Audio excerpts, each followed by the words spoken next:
apóstolo Pedro é uma das pessoas mais importantes da história da redenção.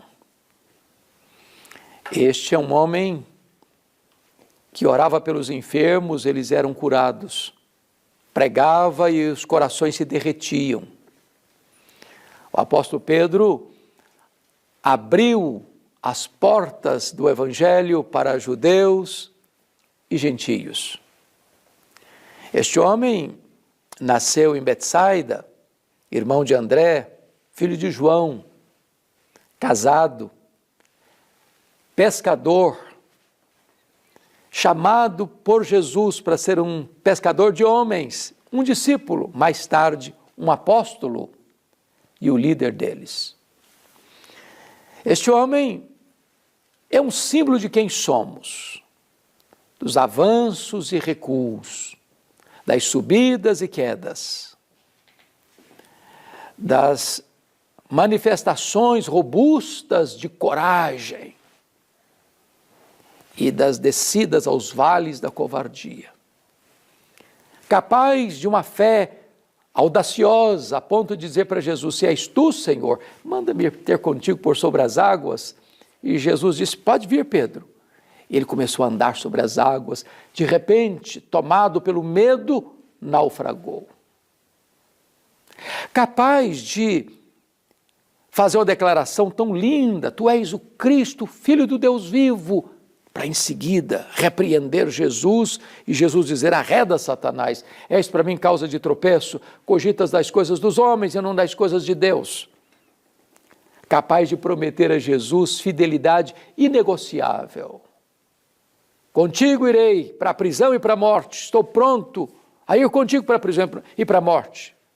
Ainda que todos te abandonem, eu jamais, para em seguida, covardemente, negar Jesus 3 vezes. Eu quero dizer para você que Pedro mora debaixo da sua pele. O sangue de Pedro corre em suas veias. O coração de Pedro bate em seu peito. Você tem o DNA de Pedro. Você e eu somos Pedro. O que Jesus fez na vida dele, Jesus pode fazer na sua, na minha, na nossa vida, ainda hoje. O que é curioso é que depois que Pedro negou Jesus, de uma maneira tão covarde, dizendo: eu não sei o que dizes, eu não conheço esse homem, eu juro que eu não conheço esse homem, falou palavrões, impropérios, blasfêmias, dizendo: eu não conheço esse homem.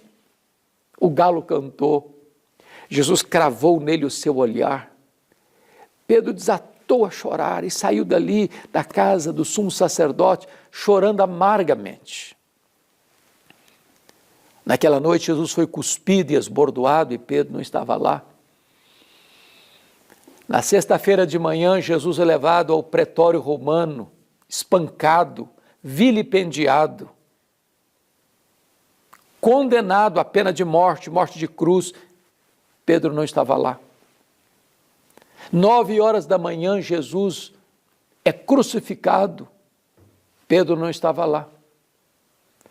3h da tarde da sexta-feira, Jesus morre na cruz. Pedro não estava lá, sequer para dar um funeral digno a Jesus.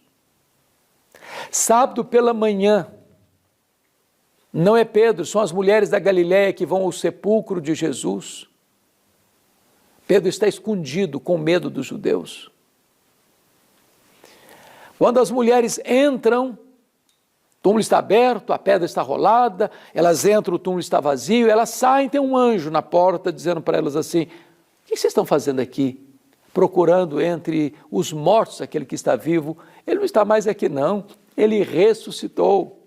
E tem um recado aqui: ide dizei aos seus discípulos e a Pedro que ele irá diante de vós para a Galileia, lá o vereis como ele vos disse. Uai, por que o nome de Pedro? Se Pedro também era discípulo. Por que a distinção? Por que a deferência a ele? É que Jesus sabia que àquelas alturas Pedro não se sentia mais discípulo. Pedro tinha desistido de Jesus. Pedro, Petros, fragmento de pedra, mentira, apenas pó. Negou seu nome, negou sua fé, negou seu apostolado, negou o seu Senhor. Pedro desistiu de Jesus, mas Jesus não desistiu de Pedro. Eu quero dizer para você que Jesus não desiste de você. Apesar de seus deslizes, apesar de suas quedas, apesar de seus fracassos, apesar de você achar que não tem mais esperança para você, Jesus não abre mão da sua vida. Eu fico imaginando aquela jornada de Jerusalém a Galiléia, 153 quilômetros a pé. Eu imagino que cada passada que Pedro dava era uma fisgada na alma, era uma martelada na consciência, e Pedro pensando, quando Jesus se encontrar comigo, ele vai me quebrar todinho, ele vai me arrebentar, ele vai colocar o dedo no meu nariz e dizer que eu sou um fracasso, que eu sou um covarde, e eu sou mesmo. Quando Pedro chega na Galiléia, Jesus não está lá. Ele disse assim, eu vou pescar. Porque ele era um líder, os outros disseram, pois nós vamos também. Mas o que quer dizer eu vou pescar? Estou estressado, preciso refazer minhas energias ou colocar minhas ideias no lugar? O que significa? Quando ele disse eu vou pescar, está dizendo acabou para mim. Não tem mais futuro, não tem mais projeto. Vou voltar para o passado, vou voltar para as redes. Não tenho mais perspectiva do amanhã. Naquela noite, eles não pegaram nem uma piaba. Quando o homem se afasta de Deus, nem pescar consegue mais. Eles estão voltando, o dia está quase amanhecendo, com as redes vazias, a 100 metros da praia. E Jesus está caminhando por lá e não dá para saber se é Jesus, porque está meio escuro ainda. E Jesus então se dirige a eles lá no barco, dizendo assim, filhos, para um bando de covardes, para um bando de desertores, filhos, é assim que Jesus trata você e a mim. Apesar do nosso pecado, Ele nos trata como filhos. Tendes aí alguma coisa de comer? Claro que essa pergunta não tinha a ver, porque Jesus precisava dessa informação, mas para acordar a consciência deles. E eles responderam não. Então Jesus disse a eles assim, lançai a rede à direita do barco e achareis. Jesus conhece, domina e governa os céus, a terra, o mar. E naquele momento Jesus empurra um cardume de peixes selecionados para a direita do barco, 153 grandes peixes. Quando Pedro lança as redes do lado direito do barco, os peixes começam a pular nas redes. João diz, é ele, Pedro, é Jesus, ele está aqui, ele chegou, Pedro. Pedro larga para lá o barco, as redes, os peixes, e nadou 100 metros, coração acelerado, e agora ele vai me quebrar, ele vai me arrebentar todo. Quando ele chega na praia, um susto, ele encontra um braseiro, com pão e com peixe. Só tem 2 lugares no Novo Testamento onde aparece a palavra braseiro. Foi onde Pedro negou Jesus e onde Pedro foi restaurado por Jesus. Jesus plantou aquele braseiro ali para curar a psique de Pedro, as memórias de Pedro, as emoções de Pedro, para dizer para ele, Pedro, sabe por que eu botei esse braseiro aqui? Porque na mesma geografia que você caiu, eu vou levantar você. Na mesma geografia que você me negou, você vai ter a oportunidade de me confessar. Na mesma geografia onde você foi um fracasso, eu vou fazer de você uma bênção. Sabe por quê, Pedro? Porque a minha graça é maior do que o seu pecado.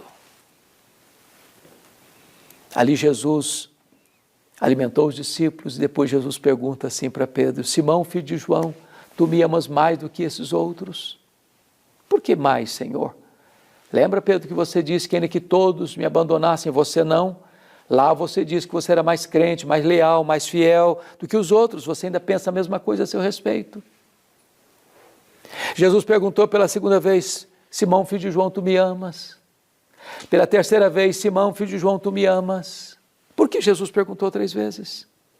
Porque 3 vezes Pedro negou Jesus. Jesus está fazendo essa pergunta 3 vezes para dizer: ô Pedro, para cada queda sua, a minha graça é suficiente para levantar você. Você me negou a primeira vez, você me negou a segunda vez, você me negou a terceira vez. A minha graça é maior do que o seu pecado, Pedro. Ô Pedro, então, apacenta os meus cordeiros, pastoreia as minhas ovelhas, apacenta as minhas ovelhas. Jesus está restaurando Pedro, Jesus está restaurando o ministério de Pedro, Jesus está devolvendo o cajado de pastor às mãos de Pedro. Ele também não desiste de você. Ele pode restaurar você, Ele pode trazer de volta aquela liderança que um dia você exerceu, para que você seja uma grande bênção nas mãos de Deus. A partir de agora, Pedro é um outro homem, é um homem cheio do Espírito Santo, é um homem de oração. Agora Pedro prega, os corações se derretem. Agora Pedro ora e os enfermos são curados. Agora Pedro é uma bênção nas mãos de Deus, porque Jesus não desistiu de Pedro, nem desiste de você. Talvez você colheu algumas decepções na sua vida. Talvez você se afastou dos caminhos de Deus. Talvez você negou Jesus com seu testemunho. Mas hoje Jesus está aqui, o mesmo Jesus, para restaurar você, para perdoar você, para dar a você a chance de recomeçar uma linda e nova caminhada com Ele. Renda-se a Jesus, volte-se para Ele. Ele é rico em perdoar e tem prazer na misericórdia. Eu quero orar com você nesse momento. Ó Deus, eu quero te agradecer, porque a Tua palavra é a verdade.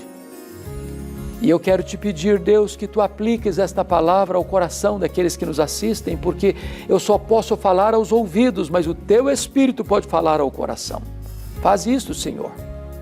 É a nossa súplica, em nome de Jesus. Amém.